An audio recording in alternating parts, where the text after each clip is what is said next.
अभी नवरात्रि चल रहे हैं, तो 9 दिन देवियों का दिन कहलाता है।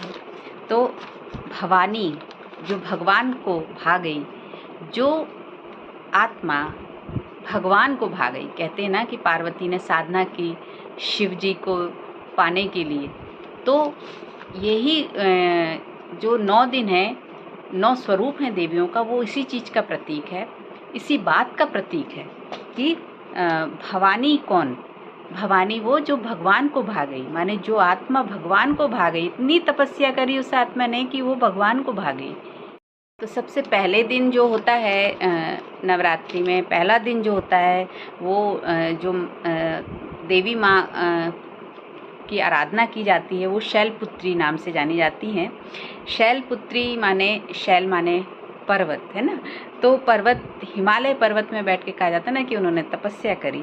तो हिमालय जैसे दृढ़ जितना ऊंचा है ना, और ऐसे ही वो स्थिर है ना, बिल्कुल। तो हिमालय समान दृढ़ता संपन्न, मतलब उनका निश्चय इतना था परमात्मा के ऊपर, शिव परमात्मा के ऊपर, कि वो हिमालय के समान दृढ़ निश्चय होकर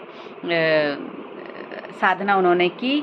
और शैलपुत्री जो हैं वो प्रथम देवी हैं, माँ त्रिमूर्ति स्वरूप देवी, जो करती हैं शिव परमात्मा की साधना, और बैल की सवारी दर्शाते हैं उसमें, और सर्वशक्तिवान से प्राप्त करके शक्तियों को प्राप्त करके वो शिव शक्ति कहलाती हैं। और त्रिशूल जो ली हुई हैं वो उस ज्ञान का प्रतीक है ना, क्योंकि जो देवी देवता होते हैं वो अहिंसक होते हैं, हिंसक नहीं होते। ये प्रतीकात्मक है कि त्रिशूल माने कि विकारों को और आसुरी वृत्तियों को उन्होंने उस त्रिशूल, जैसे हम कह सकते हैं कि उससे नाश किया, तो ये प्रतीक है।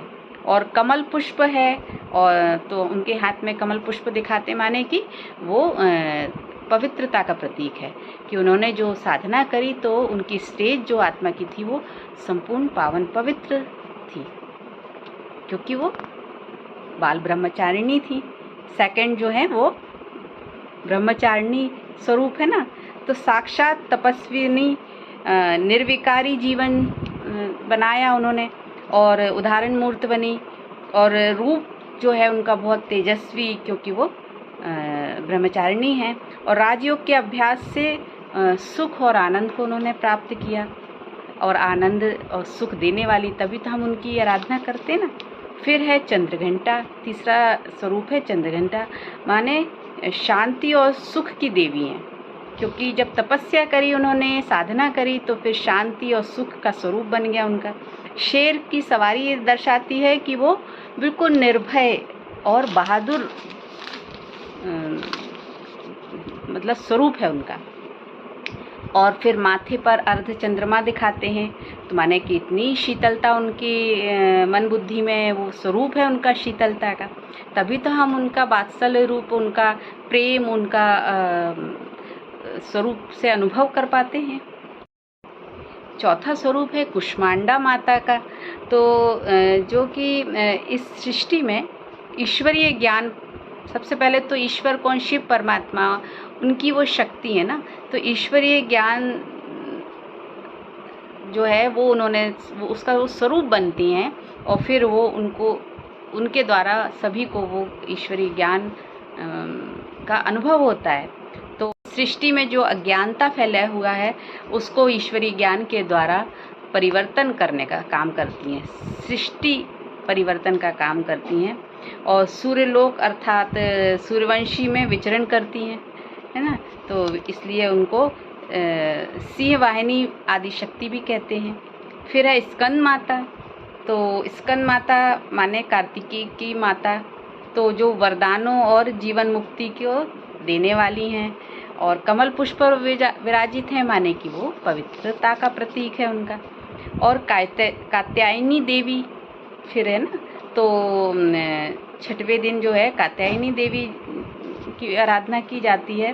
तो योग साधना आज्ञा चक्र में करती हैं निवास, और परमात्मा शिव की आज्ञा पर चल महिषासुर रूपी आसुरी विकारों का संहार करने वाली, संहार करना माने कि उन विकारों को, जो महिषासुर की तरह जो विकार हैं, आसुरी विकार, उनका नाश करती हैं, उनका विनाश करती हैं।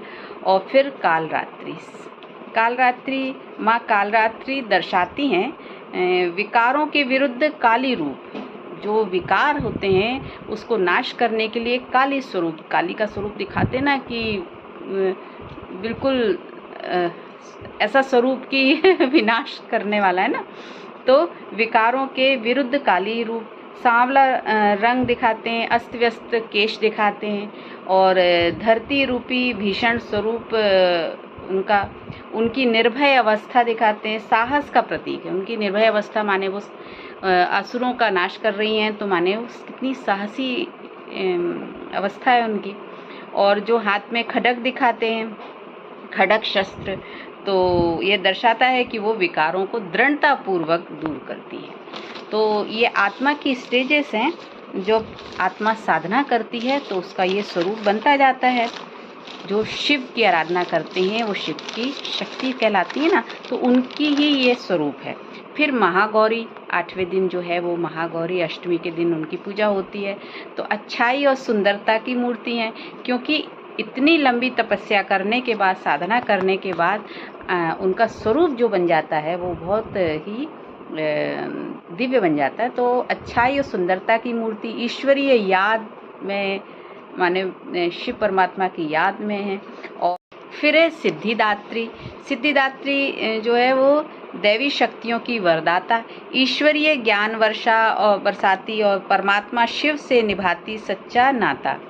तो सिद्धिदात्री माने सर्व साधु संत भक्त जो हैं वो इन्हीं से ही ज्ञान प्राप्त करके, ज्ञान अमृत पीकर सिद्धि प्राप्त करते हैं। इसलिए इनको सिद्धिदात्री बोलते हैं, माने इनकी ही आराधना करते हैं जो साधु संत वगैरह होते हैं, है ना। और उनसे फिर ज्ञान अमृत पीकर सिद्धि प्राप्त करते हैं, माने सफलता प्राप्त करते हैं। तो परमात्मा शिव की अर्धांगिनी, अर्धनारीश्वरी स्वरूप भी है इनका। ओम शांति।